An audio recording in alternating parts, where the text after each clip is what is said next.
Hey guys, so my first Dead Rising video did absolutely amazing, and I just want to thank everybody who watched it. I recently sent out a survey asking what you guys would like to see. The Dead Rising franchise tied with Resident Evil and Fallout, so after my Fallout video I decided that Dead Rising 2 would be next on the list. So first, I want to start off by saying that Dead Rising 2 was the second game I played in the series, and it's actually the first one I completed entirely. And I became an instant fan of this franchise after I played it. Over the years, I have kept multiple tabs on the franchise since Dead Rising 4 was such a failure, and I still remained hopeful that we would see another game. And with this new Dead Rising on the horizon, I figured I would go through and make a video on each game, just so we can see where the franchise started versus where the franchise is now, and we can get an idea on how the franchise might do in the future. Dead Rising 1 Remake has not been released yet, and already I'm hoping that this game does very well, and the franchise either gets a reboot or all the other Dead Rising games get a remake, except for Dead Rising 4. But let's talk a little bit about the game. So, Dead Rising released between September and October of 2010, and the game was very successful. It ended up going viral once the game released on Xbox Games with Gold. Capcom actually wouldn't be the company to create this though. We actually saw them hand the franchise over to Blue Castle Games, who would eventually become Capcom Vancouver. They would work on the franchise until Dead Rising 4 before the rest of the franchise was eventually canned for poor sales. In today's video, we're going to discuss the development, story, fan reception, the DLC, and why you should play this in 2024, and my final thoughts. This is so I can cover all of my bases, so I can give you guys as much information as possible. With that being said, let's get started. So, normally I would talk about the history behind the game, but not much is really known about what went into the development and the history of the game. I scoured the internet and I didn't come across that much information. I will provide as much as I can. So we know that after the success of Dead Rising, Capcom decided to hand the franchise off to a Western game developer. This was basically what a lot of Japanese companies did around this time. Capcom handed out franchises like Bionic Commando and Devil May Cry, and they hadn't learned their lesson at this point. How many times do we have to teach you this lesson, old man? I love the young people. I'm not saying this ruined the franchise at all. I mean, it did kind of ruin it after maybe Dead Rising 3, but it did the opposite for this game. It actually did really well, minus what people thought of the graphics, but rumors of this game had been circling around for a while at this point, and it was officially confirmed in February of 2009 with Blue Castle Games running point on the game. The game director, who had already worked on the original game, did not come back to work on the second game, so already this game was going to have a different identity to it. After this was announced, we did not see much information about this game until they started to do marketing for it.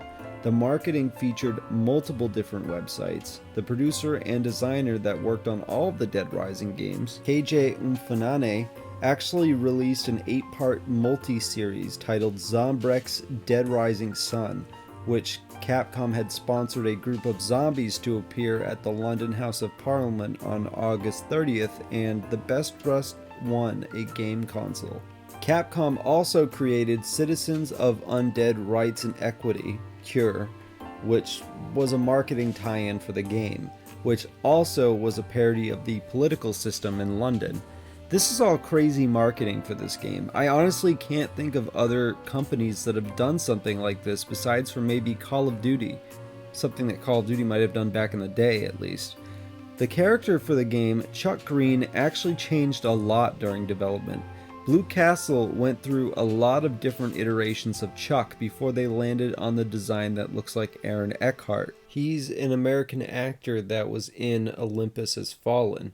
They wanted to keep the main character as the everyday guy so that people could relate to Chuck. They also decided to use the people that they had come across doing field work in the game to design the zombies. This is why so many zombies look like normal people who would visit Las Vegas, like dancers, gamblers, etc. This gives a game a sense of reality because it's something that you would actually see in New Vegas. That's all I could really find for the development, because there's really nothing more about it besides for the documentary that they released, but even that doesn't really go into that much of an explanation as to how they came up with the plot.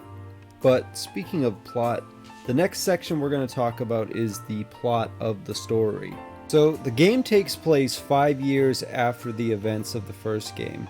Right before Fortune City, there was another outbreak in Las Vegas, and this is how we get to our main character, Chuck Green, who was a former motocross cyclist whose wife passed away during the Vegas outbreak, and his daughter, Katie, gets bit by a zombie, requiring Zombrex every 24 hours. Zombrex is the new medication that's supposed to suppress the zombification process, and Zombrex is also really expensive, so Chuck signs up to work on Terror is Reality, which is a controversial game show hosted by Tyrone King, or TK for short.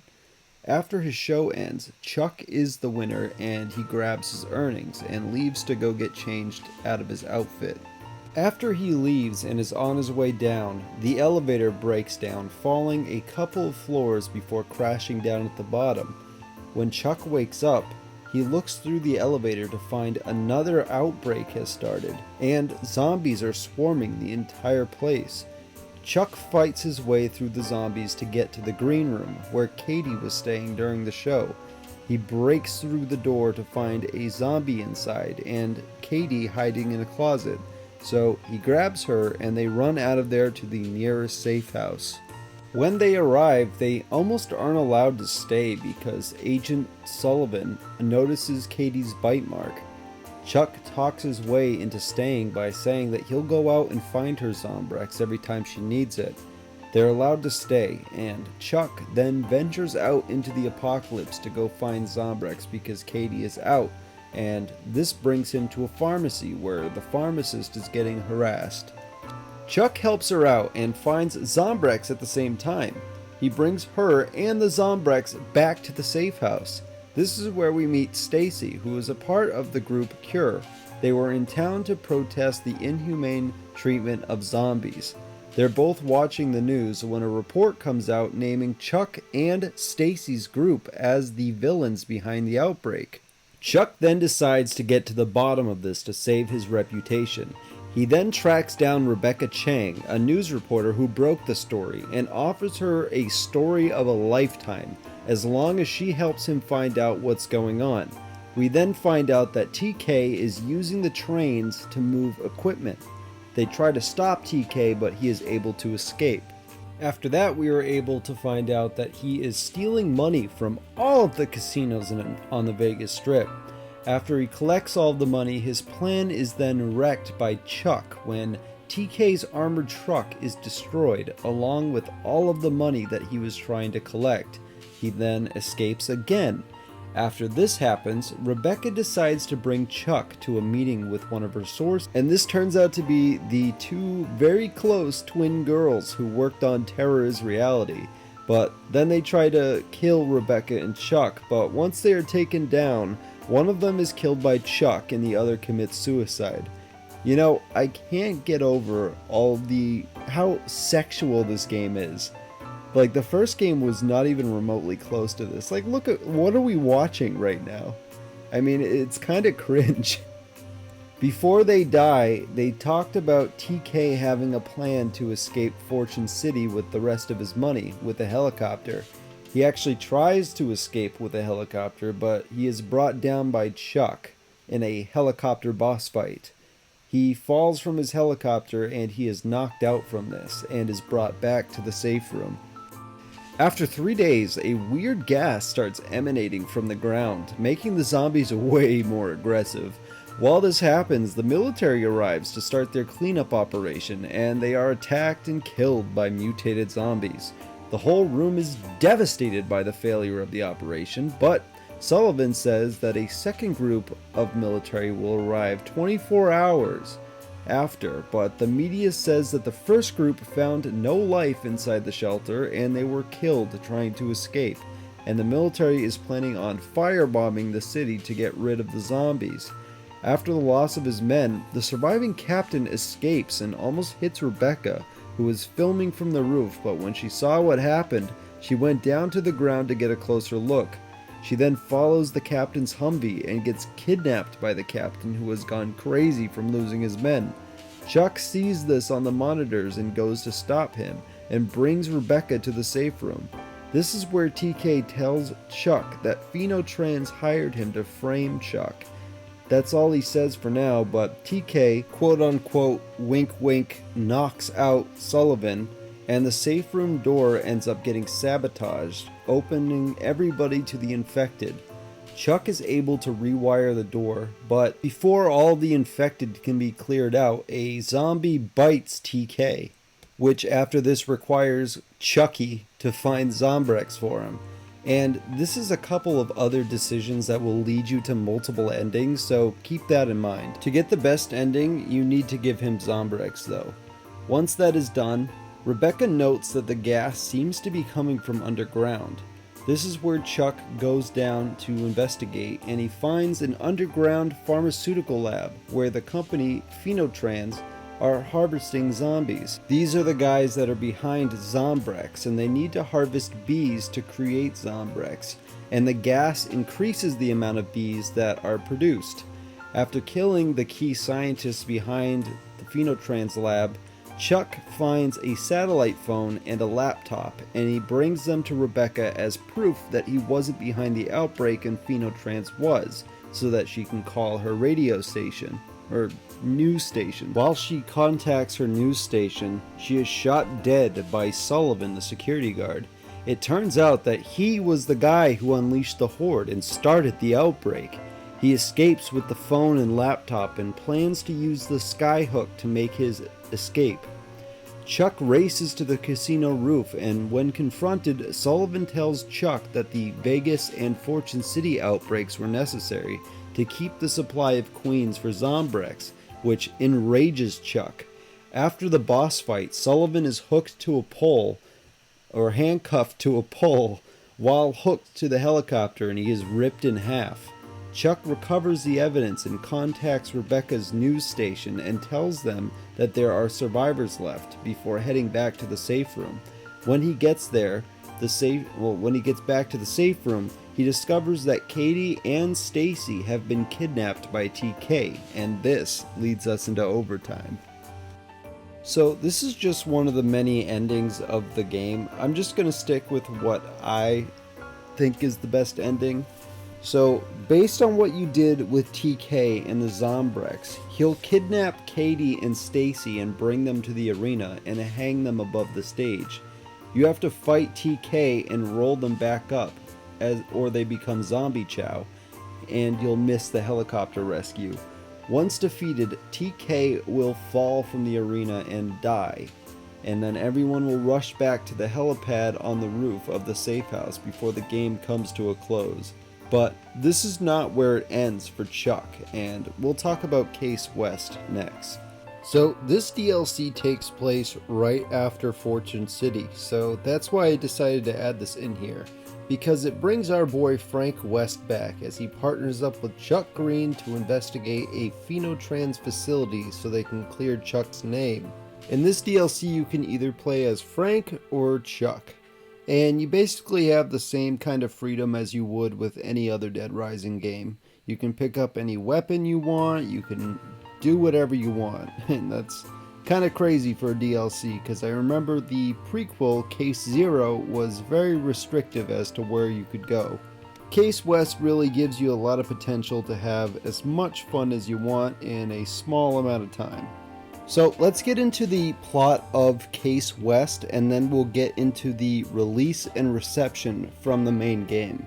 So the game opens up right after Chuck fights with TK, and while he's still stuck in the elevator with a zombified TK, Frank opens up the elevator and saves Chuck from being killed.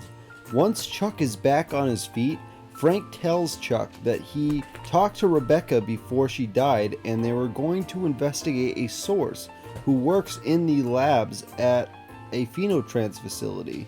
and was surprised that she actually died. Frank asks Chuck if he would like to go investigate with him, and Chuck agrees, so they fly off to go to the West facility of Phenotrans. So flash forward to the facility, and Chuck and Frank are climbing through a vent when they are dropped into a pit of zombies and have to find their way out.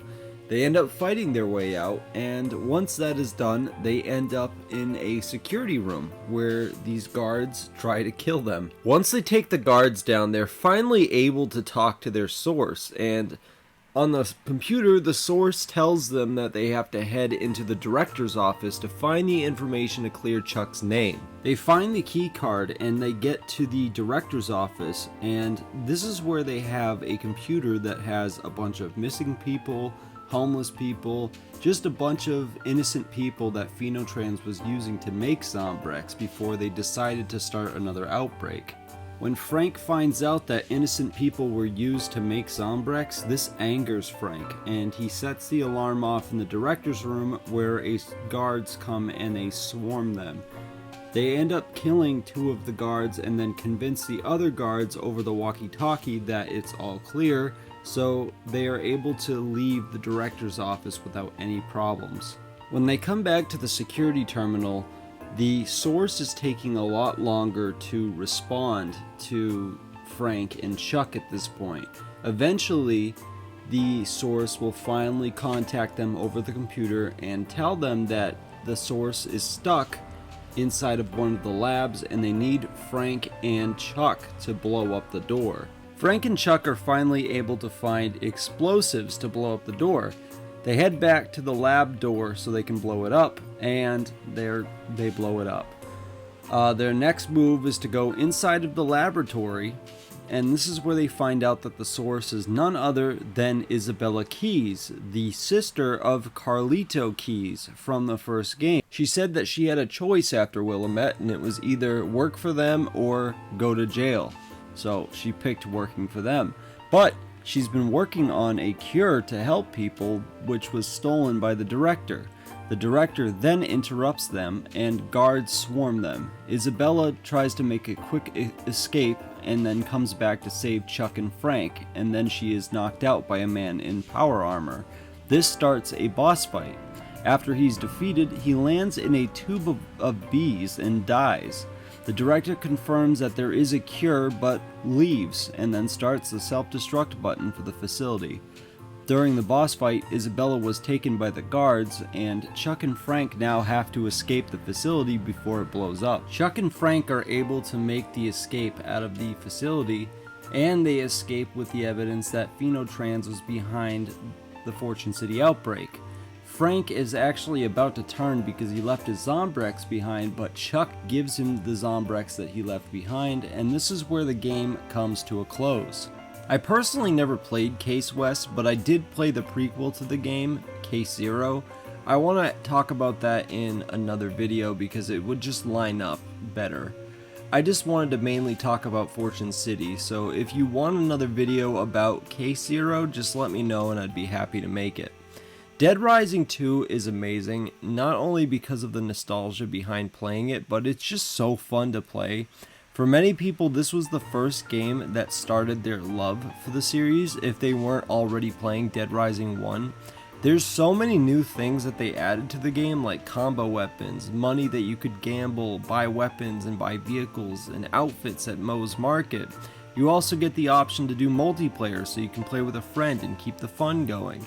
This is the game that I spent a ton of summers playing when I was a kid because it was fun and there's just an unlimited amount of possibilities you can play as with the player. That keeps me bringing back to the game even years after its release. And it's just that amazing with a game with a ton of replayability. Now that we've gotten into the plot, let's talk about the release and the fans' reception to the game. So, like I said before, this game was released in between September and October to a lot of critical fame. For starters, none of the reviews dipped under an 8, and it sold over 2.5 million copies as of February 2011. And as of March 2024, the game has gone on to sell over 11.4 million copies, which is amazing for a game from 2010. I don't even think Dead Island has broken that number of sales, and it had so many good things that were said about it. Most people praised its replayability, weapon variety, and psychopath boss fights. This game was made for multiple playthroughs, and it's sad that we haven't seen many games like it since. Many fans of the series will always remember this game because of how unique it was, and it gave a lot of us a great childhood and a lot of fun memories with friends. I wish I could say this was the case for Dead Rising 3, but when that game was released, it was many years after a lot of people had gotten next-gen consoles, and that was when the franchise had started taking a dive into its identity crisis, especially when it got to Dead Rising 4. But that was really it for the critical reception. Everybody really praises this game, and this is just one of those games that people hold close to their hearts. Now, I want to talk a little bit about whether or not you should play this in 2024, and then I'll wrap up with my final thoughts on the game. So, for a game that was released over 14 years ago, this game still holds up great. There's no bugs or crashes to worry about, and the game still runs very well on PC and consoles. The graphics might be something that throws you off, but keep in mind this game was made in 2009, so the comic book style of the game just may not be for you. I personally love this game and the franchise. Like I've said before, I played this game after its release and I've been in love with it ever since.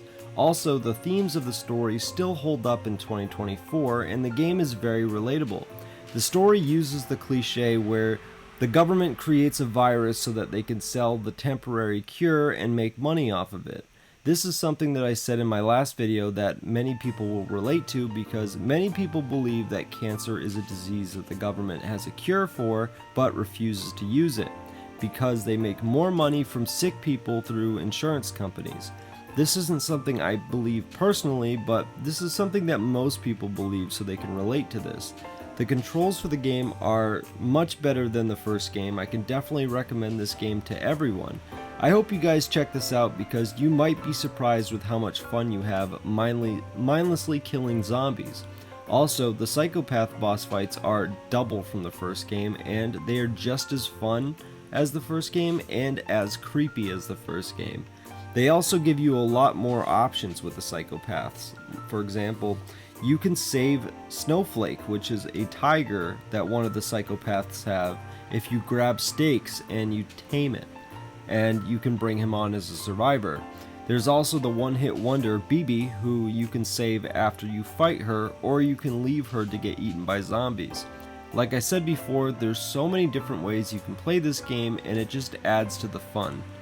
Let me get into my final thoughts before wrapping up. I've already really talked about what my thoughts are on this game, but since the Dead Rising remake is just around the corner, I do want to talk about whether or not we might see a remake for this game. I personally believe it would be great because even though it might not need it, it would definitely fare great with a nice coat of paint and some control upgrades. A remake of the whole trilogy would probably bring back interest in the franchise, and it would also probably be another couple of years before we find out what is next for the franchise. I really hope this remake does well because the franchise deserves to get a lot more love than it got with Dead Rising 3 and 4. But that's something I could talk about in another video. I really love this game. Again, if you haven't played it yet, I highly recommend you do because it has a ton of fun because there's just so much you can do in this game. It's even better if you grab a buddy and play this game because, I mean, you'll create fun memories that'll live on forever. This game accomplishes this so much better than most games do nowadays, and it's sad to see where gaming has gone since 2010, but with the remasters coming out a couple years back, it really gives you a chance to relive all of this game in its own glory.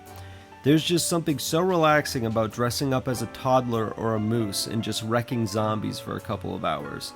This game is an upgrade from what made the original game so good, and it's definitely on my list of best games I've ever played. But that's all I really have to say about this. And that's gonna do it. If you enjoyed this video, please let me know what your thoughts are down in the comment section. Don't forget to subscribe so you can stay updated on my latest videos, and go watch another video because that's how the algorithm works, and if you enjoyed this, maybe somebody else might enjoy this type of content too. I'm trying to make this channel a place for the average gamer to share their opinions and actually be heard, in comparison to the other big channels where you feel like you're screaming into the void without any response. I care about everybody's opinions, and I want you to know that everyone is welcome here. Thank you all again for watching, and have a good night.